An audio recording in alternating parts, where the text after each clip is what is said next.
Bienvenidos a la séptima lección de este curso, Identificación Espiritual 2. Empezaremos con una oración.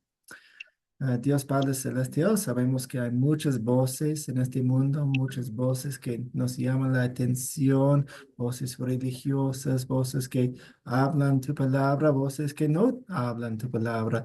Ayúdanos a distinguir entre las voces en el mundo y darnos sabiduría a vivir entre las voces, siendo la luz de Cristo, siendo una voz de Cristo en nuestros barrios. En el nombre de Jesús oramos. Amén. Amén.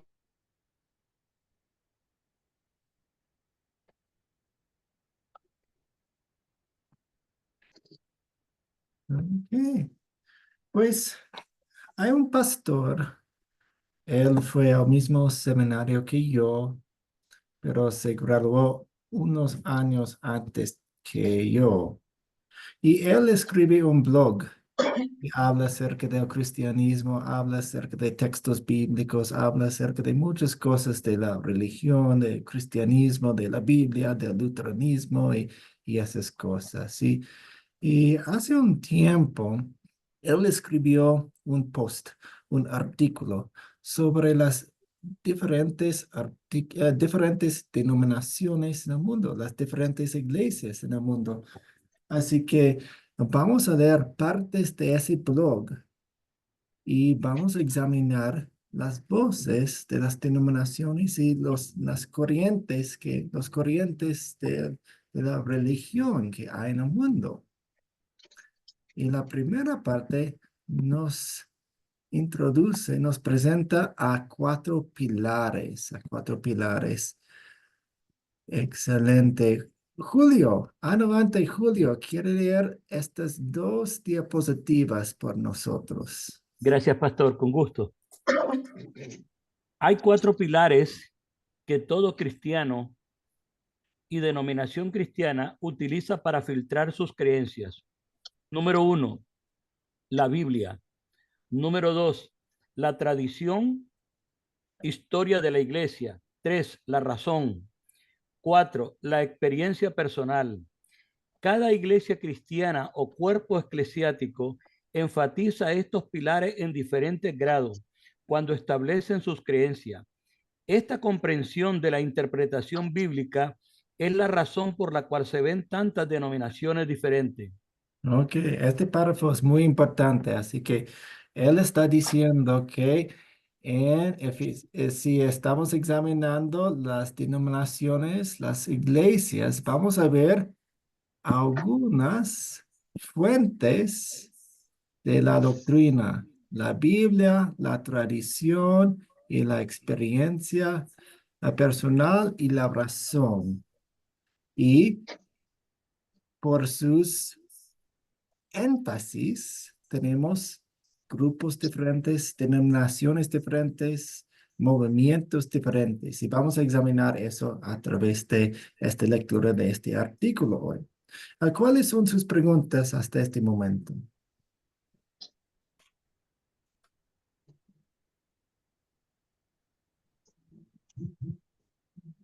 Ok, vamos a seguir, Julio. Adelante con este párrafo. Sí.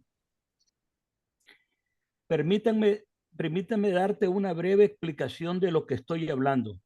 Ten en cuenta que cada denominación cristiana, por definición de ser cristiana, va a usar la Biblia. Por lo tanto, no es suficiente decir que usamos la Biblia para formar nuestras creencias. No te dejes engañar cuando la gente diga eso. La pregunta es si algún factor adicional influye fuertemente en tu doctrina. Ujú, sí, gracias. Así que todo el mundo va a decir, sí, amo la Biblia, uso la Biblia. La Biblia es la fuente de nuestra doctrina. Pero todo el mundo dice eso. Ujú. ¿Alguna pregunta hasta aquí?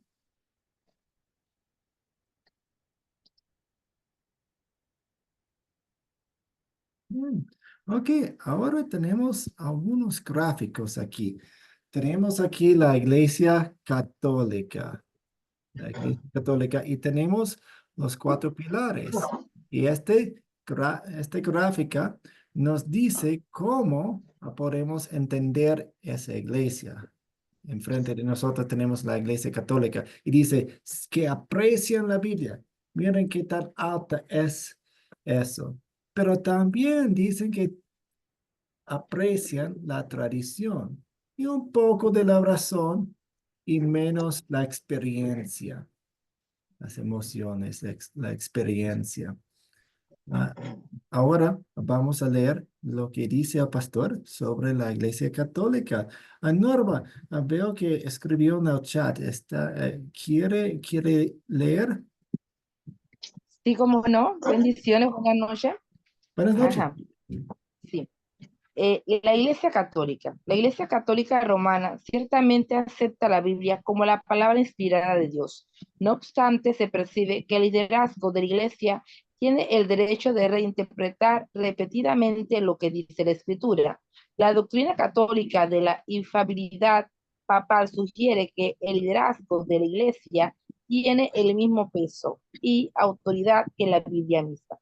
El problema con eso, por supuesto, es que todos, incluida la Iglesia Católica, admitirían, libremente que los humanos son imperfectos y pecadores y por lo tanto, incluso los humanos en posiciones importantes e influyentes pueden cometer errores. La Iglesia Católica ha reconocido abiertamente errores en la historia de la Iglesia por parte de su liderazgo. Por ejemplo, la venta de indulgencia, la Inquisición española. Si realmente crees que la Biblia es inspirada e inerrante, pero que los humanos cometen errores, ¿no sugeriría eso? Naturalmente es peligroso sostener que el Papa tiene el mismo tipo de autoridad que la Biblia misma. Incluso lo, para, que ambos tengan el mismo nivel de autoridad, entonces el Papa debe ser perfecto, lo cual no es. O la Biblia debe ser imperfecta, lo cual antigua que no es. Segunda de Timoteo 3:16, segunda de Pedro 1 del capítulo 1 del 20 al 21. Dado que todos los humanos, incluso los líderes de la iglesia pasados y presentes, son imperfectos, deben necesariamente tener menos peso en la formación de la doctrina para que podamos tener una correcta interpretación de la bíblica. Perdón. Sí, muchas gracias. Así que regresaremos Amén. a la gráfica y vemos lo que decía el párrafo. Hablaba acerca de la Biblia. Los católicos aman la Biblia, pero también usan la tradición, la historia de la iglesia para definir su doctrina, definir sus prácticas. También un poco de la razón y un poco de la experiencia, pero lo más importante para la iglesia católica es la tradición. Y de hecho, algunas personas, pues, quienes estudian la iglesia católica, dicen que, pues, la Biblia de hecho es parte de su tradición. Así que la tradición es la reina en la Iglesia Católica Romana. ¿Alguna pregunta hasta aquí? A Fabián. Sí, le quiero hacer una pregunta, un comentario, por una de esas casualidades, pues yo estudio mucho la parte histórica, ¿no? La Iglesia Católica ha hecho, en cuanto al contenido de la Biblia, hizo libros apócrifos, ¿son de los católicos? Sí, sí, exactamente. ¿Sí? Es parte Ah, es parte de su o tradición. sea, claro, es algo que ellos han agregado, pero no está de acuerdo a los principios bíblicos. Sí, sí. Claro, a eso me refiero. Gracias. Ujú. Pedro Abel. Pastor, buenas noches. Buenas noches a todos los hermanos que están reunidos acá. Tengo una pregunta. Muchas veces se habla y se dice, bueno, generalmente se dice que la Iglesia Católica se basa su doctrina también en la tradición. Eso lo sabemos, pero cuando hablamos de tradición, ¿a qué se refiere específicamente? Porque hablar de tradición es muy general, pero ¿a qué realmente a qué realmente se refiere cuando dice tradición? Por favor. La tradición de la iglesia, así que los padres de la iglesia, los escritores de la iglesia a través de los siglos, ujú, las tradiciones que han inventado a través de su liturgia, ujú, muchas tradiciones. Perdón, pastor, perdón. Sí, pero eh, aún así, tal vez tenga algo de duda, ¿no? Porque eso es lo que generalmente lo que se sabe, pero yo deduzco esto y quisiera que usted me corrija, ¿no? En la historia de la Iglesia Católica han habido muchas personas ilustres, ya entre comillas, ya que han dedicado su vida a la investigación, al trabajo eclesiástico, etcétera, etcétera. Y eso ha dado lugar a que ellos escriban diferentes tipos de doctrinas, diferente tipo de documentos en base a sus experiencias, ¿no? A sus experiencias.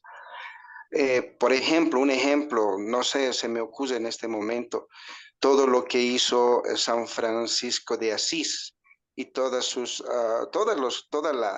esa subida que hizo San Francisco de Asís. O podemos hablar de La Salle, por ejemplo, que se ha dedicado su vida entera a la educación de niños, de jóvenes, de adultos, etcétera, etcétera. Y ellos escriben diferentes tipos de documentos. ¿A eso se refiere cuando hablan de tradición? ¿Podría, por favor, ayudarme con eso? Pues el primer paso para entender la Iglesia Católica es que hay muchas iglesias católicas. En cada país, en cada región hay tradiciones. Así que, por ejemplo, aquí en Ecuador hay ciertas tradiciones que no son conocidas en Italia o en Francia o en los Estados Unidos o en la Asia. Am, Porque la Iglesia Católica es tan grande que de hecho sí, cada región sigue sus propias tradiciones. Pues hay algunas tradiciones muy famosas, muy conocidas que toda la Iglesia Católica sigue, pero ah, la Iglesia Católica es universal en el sentido que está en todo el mundo, pero también es muy regional, que cada país, cada provincia tiene sus propias tradiciones. ¿Eso ayuda, Pedro? Sí, en parte sí, pastor, no ayuda, pero mi pregunta es si al hecho de escribir y narrar acontecimientos históricos, religiosos, cosas que a ellos les haya sucedido, a eso se llama tradición. No, no solo es cosas escritas, no solo es cosas escritas en un libro, así. Conozco a personas quienes siguen la Virgen del Quinche aquí en Ecuador. Y hay algunas cosas escritas, pero es más la experiencia de las personas, las historias que se cuentan, am, los símbolos que tienen. Ujú. Gracias. Julio Vargas. Muchas Gracias, gracias. pastor. Gracias, pastor.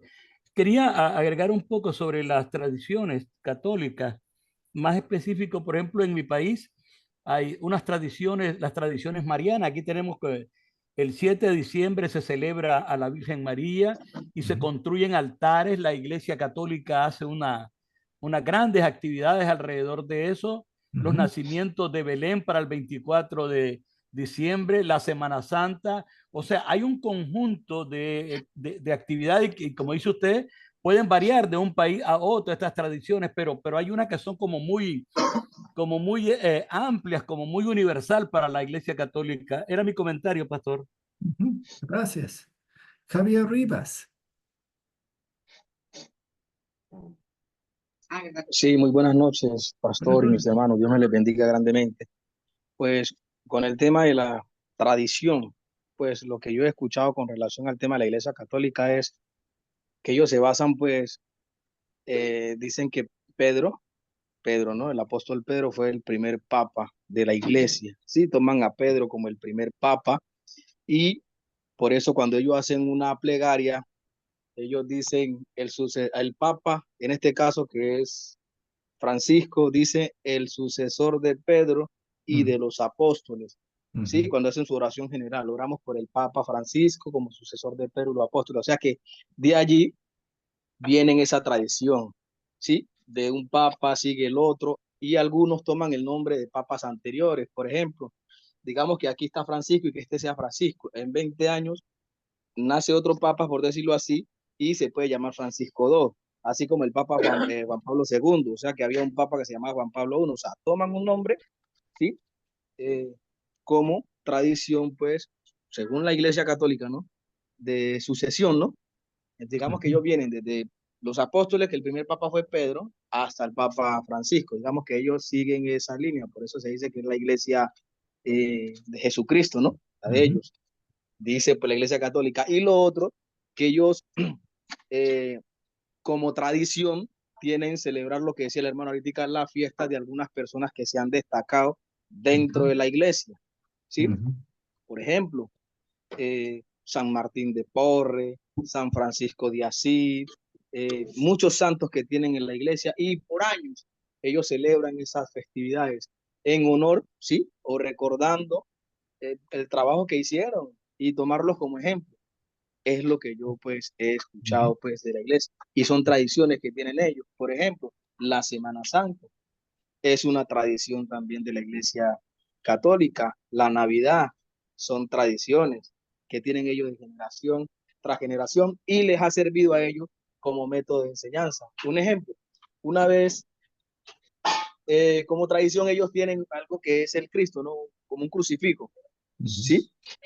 O sea, lo tienen a modo de enseñanza. Y una vez me pregunta un niño, me dice, ay, ve, ¿y ese que está ahí es Jesús? Sí, que está crucificado, ¿sí? Y yo, ay, sí, sí, sí. Bueno, pues la Iglesia Católica ha enseñado que ese es el Cristo, ¿no? Pues Jesús que dio la vida por nosotros y a modo de tradición, eso le ha servido a ellos como método de enseñanza, ¿sí? Ya cuando uno tiene conocimiento, ya uno sabe que en sí no es la estatua que está ahí, pero la cruz sí tiene un gran significado para nosotros, ¿no? Que nos recuerda pues lo que Jesucristo hizo por nosotros. Jesús murió por nosotros, pero no se quedó allí, resucitó. Sí, y ellos tienen muchas tradiciones, cosas, celebraciones que hacen año tras año y lo han hecho de generación tras generaciones. Pero yo quería hacer énfasis en dos temas que miré en la lectura, que me parecieron interesantes. Al principio que hablaba de la infabilidad y al final del texto hablaba de la inerrancia. Dos puntos interesantes pues acerca de la Biblia. Que la Biblia es infalible, o sea, que no tiene falla, y inerrante, que no tiene errores, pese a que hayan textos en la Biblia que parecieran contradecirse. Por ejemplo, estaba leyendo yo en los evangelios y encontraba que decían que si Jesús resucitó, que si el mismo día que Jesús resucitó se fue al cielo o se quedó en la tierra, pues ya nosotros hemos escuchado los pasajes, ¿no? Pero resulta que Juan decía que sí, pero digamos que Marco decía que no. Pero entonces se daba la explicación del por qué el uno decía sí y por qué el otro decía que no. Y no es que la Biblia se contradiciera, sino que pues en sí el un evangelio complementaba al otro, algo así. Sí, gracias. Sí, gracias por sus comentarios y sus observaciones. Otra vez, siempre probamos todo con la Biblia. Hay muchas cosas que son parte de la Iglesia Católica que nosotros usamos, ¿no? Padre Nuestro, 10 mandamientos, otras cosas también. Y hay otras cosas como la Navidad. Pues nosotros celebramos la Navidad. No hay nada malo en eso. La Semana Santa, está bien celebrar la Semana Santa enfocándose en Cristo. Hay muchas partes pues hay muchos himnos también. Examinamos si dice lo que la Biblia dice y si lo dice, la podemos usar. Luis Bello. Sí, más que nada referido a lo que es la tradición, por ahí como usted bien decía, toman algo típico cultural de una región, de una nación, de un pueblo, y lo pasan a ser parte de la liturgia o de los cultos de la Iglesia Católica. También el sentido de a veces de que toman ellos de canonizar alguna persona fallecida y darle el título o la honorable de santo, por ejemplo, de personas que no pertenecían ni siquiera a la iglesia, pero como en cierto sentido ellos adoptan la cultura de un lugar y la meten dentro de la iglesia, obviamente con un sentido de atraer ese tipo de personas a ese lugar, santifican a personas que ni siquiera profesan la fe cristiana. Muchas gracias, Luis. Sí, pues vamos a avanzar de la Iglesia Católica a las iglesias carismáticas. ¿Qué quiere decir eso? Pues primero examinemos la gráfica. Aquí tenemos la Biblia, ok. Entonces estamos pensando, ok, aprecien la Biblia, miren eso. La vara está muy larga, pero aquí también usan la experiencia como algo que define la doctrina. Hay un poco de la razón y un poco de la tradición, pero miren cómo es diferente. En la Iglesia Católica Romana, la vara estaba muy abajo y esta de la tradición estaba muy arriba. Pero esto va a haber un poco de diferencia aquí. Julio, ¿quiere leer esto para nosotros, las iglesias carismáticas?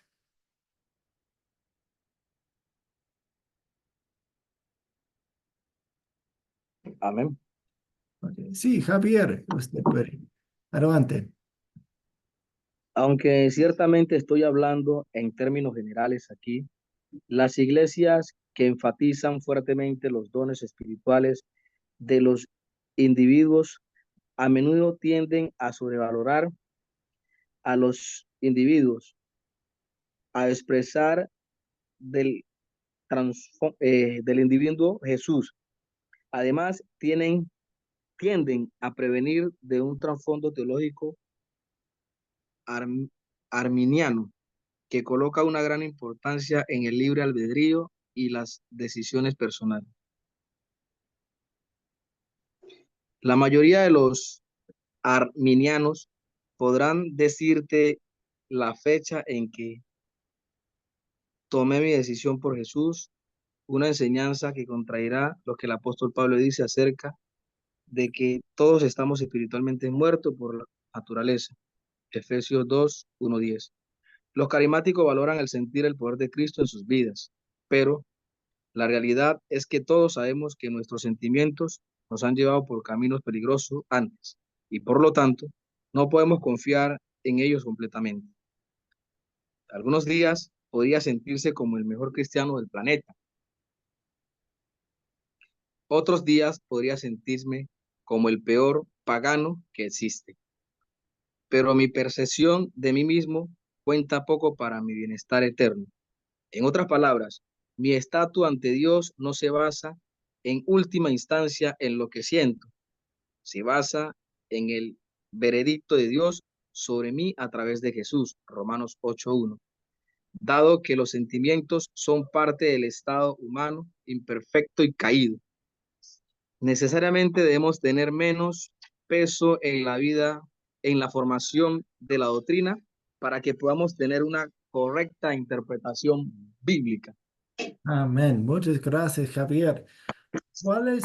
¿Qué les llama la atención acá en esta parte sobre las iglesias carismáticas?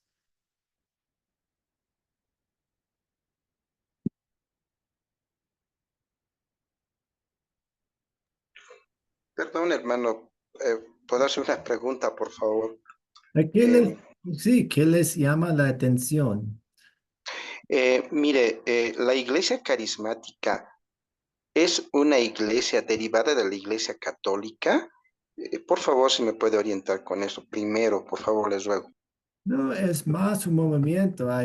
De hecho, eh, no quiero confundir mucho, pero de hecho hay iglesias católicas romanas carismáticas, que hay iglesias reformadas carismáticas. Es más un movimiento, es más un énfasis. Que más, es una voz. Hablamos al principio de la clase de las voces que hay en el mundo.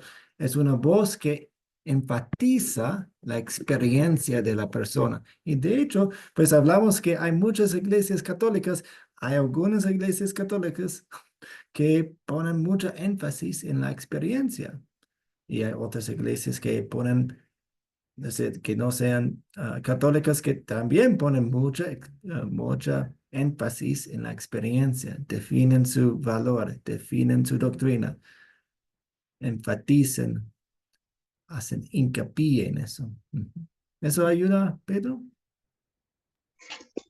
Sí, entonces son diferentes a la iglesia católica, totalmente diferentes. Sí, es un énfasis diferente, es otra voz en todas las denominaciones que vemos en el mundo. Javier, adelante. Sí, lo que pasa es que escucho el término carismático, entonces quería preguntar si eso también hacía referencia al tipo de servicios que hagan. Por ejemplo, una vez escuché dentro de la Iglesia Católica, y eso fue en la catedral, que estaban invitando a una misa carismática. Ujú, Pero entonces creo que eso era, o sea, bueno, iba más que todo jóvenes, ¿no? Y personas también adultas, pero más que todo jóvenes. Y el ujú, tipo de música que ellos utilizaban no ujú, era música, digamos, como tanta adoración suave, sino que más bien música movida, por ejemplo, como que la música alegre, pues, ujú, ujú. ¿sí? Sí, Entonces, no sé si de pronto oh, sí, también eso sea dentro de un punto de los carismáticos. sí, gracias por hablar acerca de su experiencia y carismático. A veces hablamos acerca de dones. Y hay una manera muy bíblica de hablar acerca de los dones que Dios nos da, pero desafortunadamente muchas iglesias carismáticas o las iglesias que tienen una misa carismática o un servicio carismático ponen énfasis en el hablar de lenguas o en otros sentimientos que deben sentir para ser un creyente bueno. ¿Eso ayuda, Javier? Sí, señor. Ujú. ¿Alguien más? ¿Una pregunta o observación?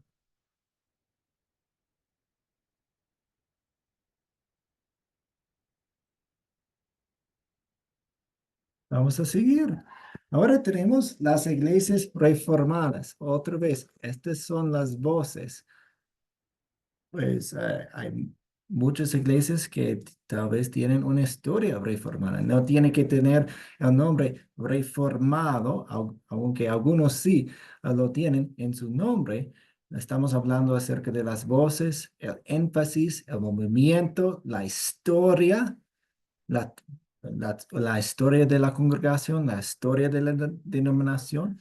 Y examinen la gráfica otra vez. Otra vez dicen, pues apreciamos la Biblia, no tanto la tradición, mucha la razón. Así que estamos pensando, ¿qué van a decir sobre la razón? Van a decir que la razón define la doctrina y un poco de la experiencia. Así que ya vemos una diferencia entre la Iglesia Católica que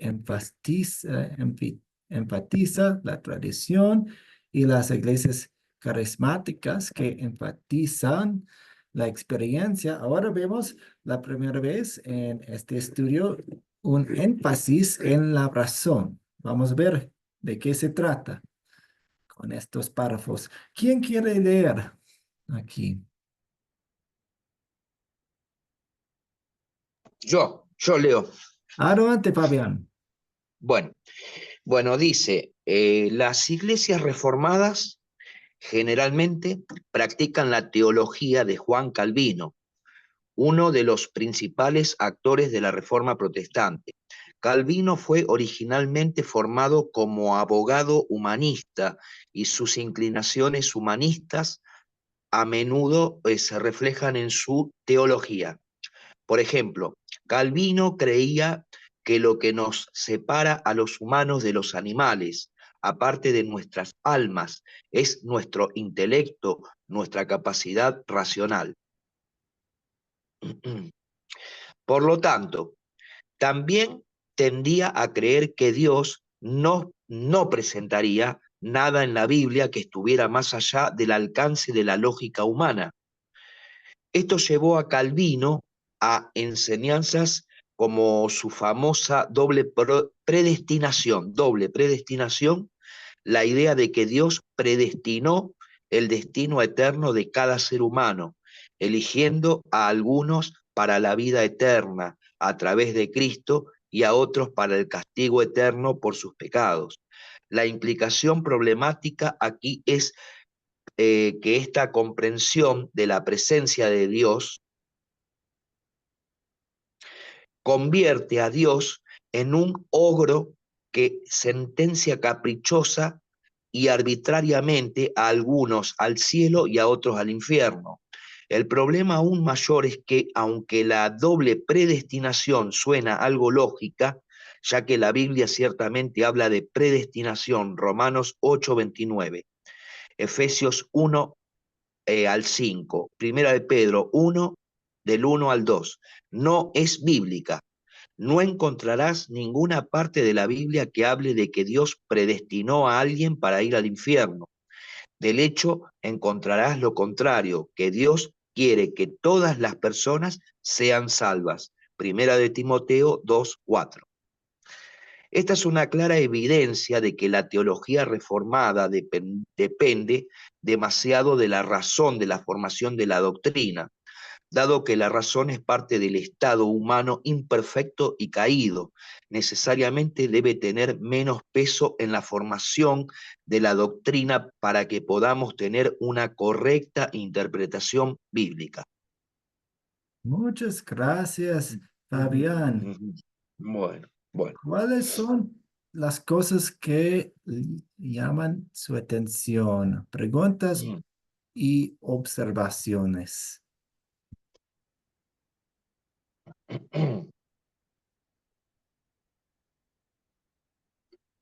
Vemos que usan la razón para interpretar o para juzgar, digamos, la Biblia. Así que hay doctrinas en la Biblia que no entendemos y las iglesias reformadas usan la razón para cambiar eso. No deje que la Biblia sea la Biblia. ¿Alguna pregunta u observación?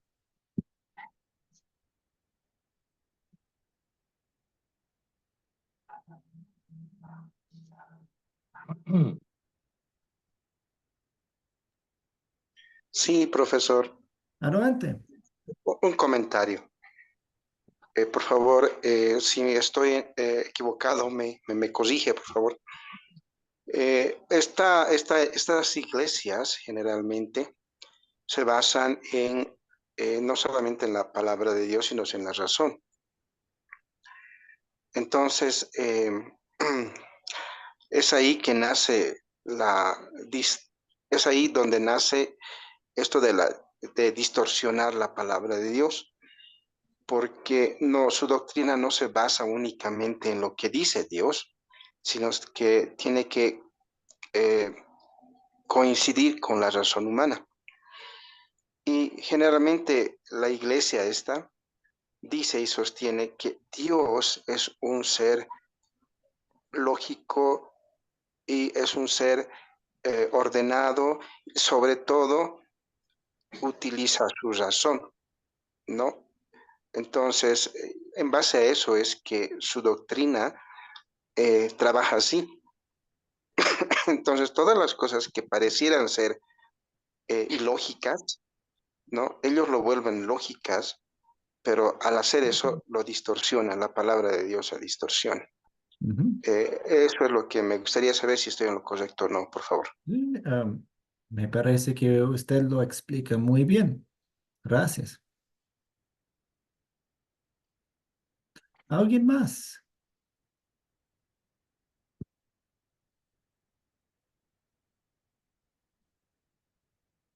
Ok, finalmente tenemos la Iglesia Luterana Confesional, que es Academia de Cristo, que es sus grupos sembradores, que es Wales Internacional, Iglesia de Cristo Wales Internacional. Aquí tenemos la gráfica otra vez y tenemos la Biblia, apreciamos la Biblia. Ahora, fíjense en eso. No usamos la tradición para definir la doctrina, la razón y la experiencia. Vamos a leer los párrafos sobre la Iglesia Luterana Confesional. ¿Quién quiere leer esta parte?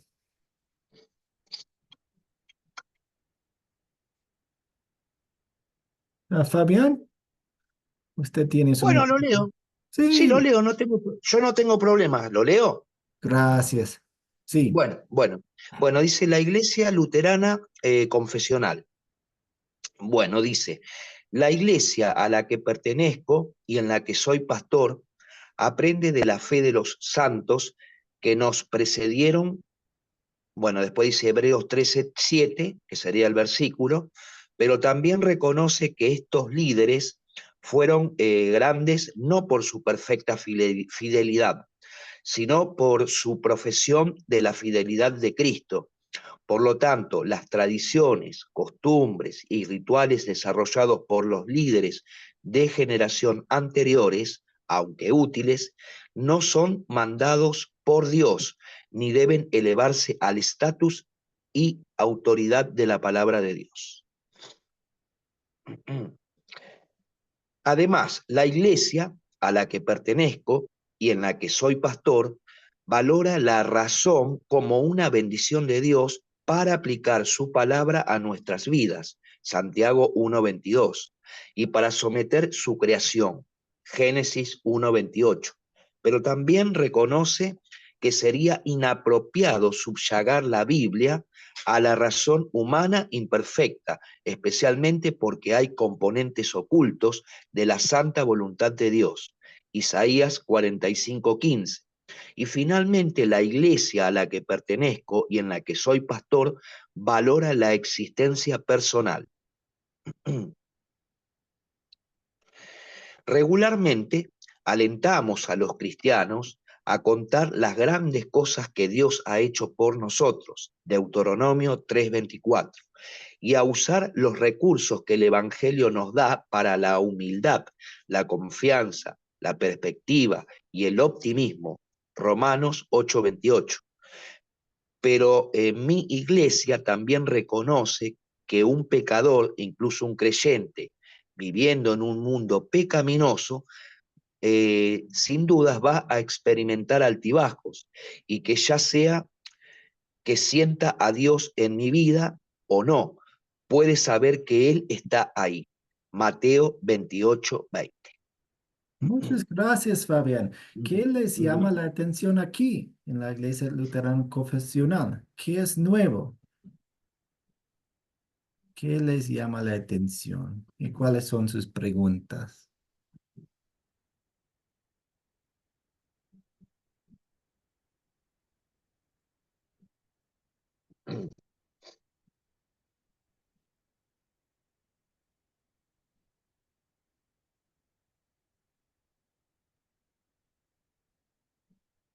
Yo estoy imaginando si alguien quiere explicar qué es la Iglesia Luterana Confesional. Pueden dibujar esto. Pues, Muchas personas piensan que la tradición, la razón, las experiencias definen la doctrina, pero nosotros elevamos la Biblia y pueden dibujar en una servilleta o una hoja, algo así. Puede ser una manera para explicar quiénes somos. A María Teresa. Sí, gracias, pastor. Bueno, pues aquí sí se resalta mucho lo que usted comenta.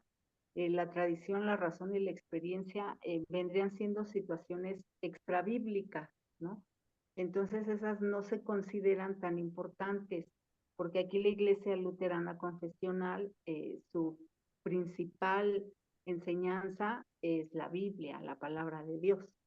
Entonces, sí se le permite solamente como comentarios o como pláticas, utilizar un poquito la tradición, la razón y la experiencia, pero se resalta mucho que lo que se valora aquí es Jesús, ya que nos han enseñado que la Biblia es cristocéntrica y que es la palabra de Dios.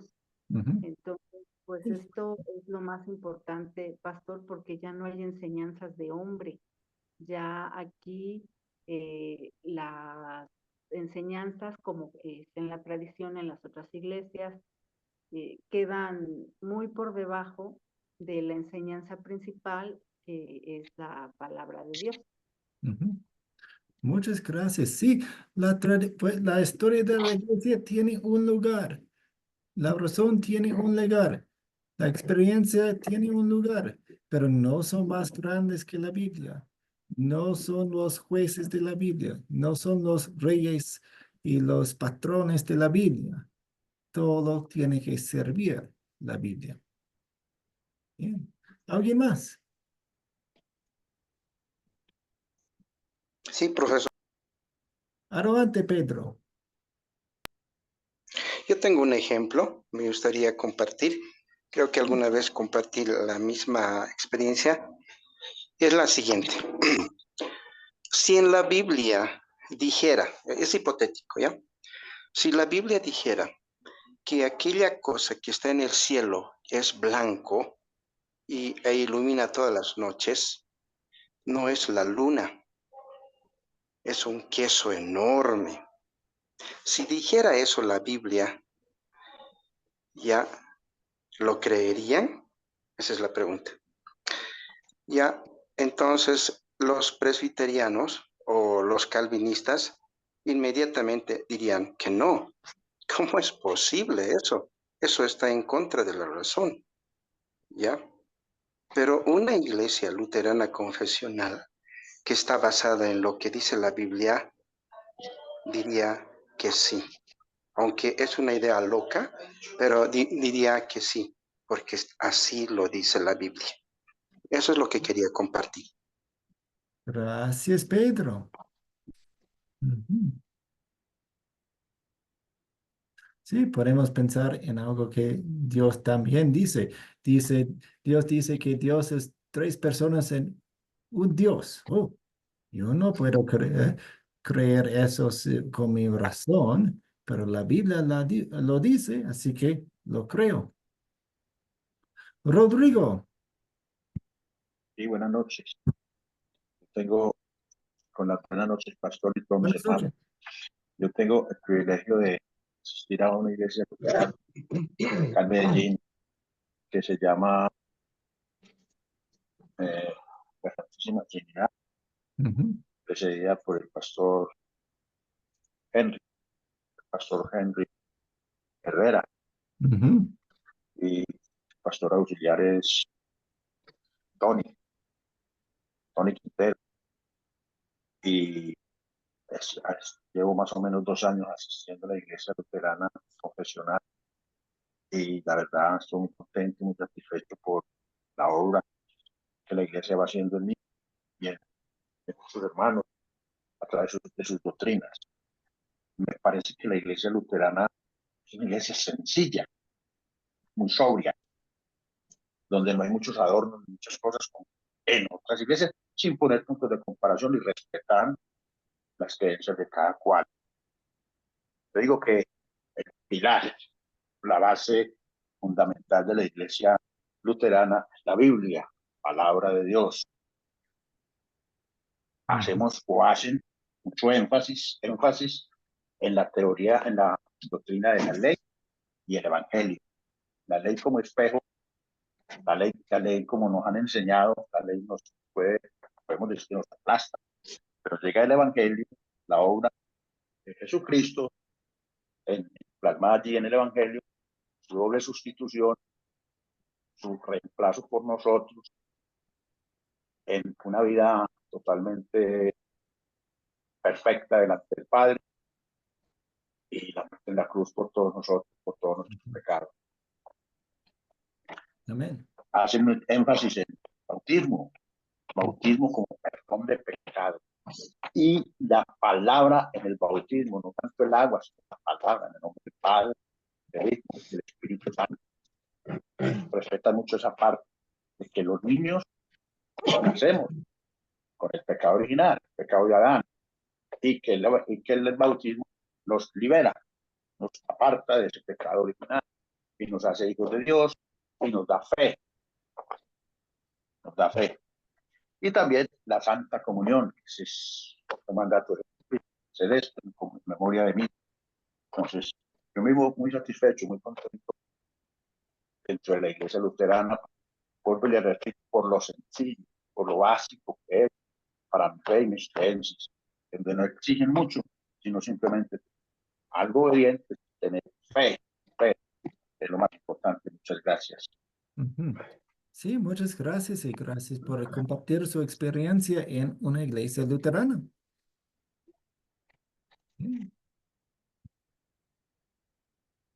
¿Alguien más?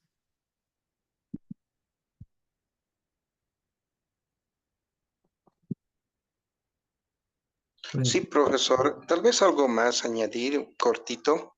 Sí. Al decir iglesia luterana confesional, ya es diferente a decir iglesia luterana, porque existen muchas iglesias luteranas, pero la iglesia luterana confesional es totalmente diferente a las demás iglesias luteranas. Eso es todo. Gracias.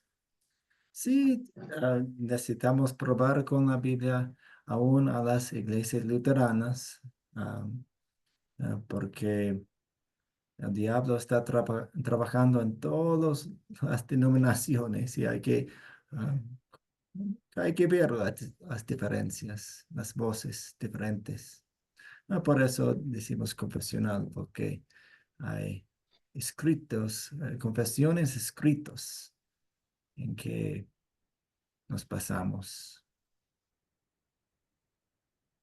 Bien, pues muchas gracias. Vamos a terminar con una bendición y luego puedo hablarles un poco más acerca del jueves.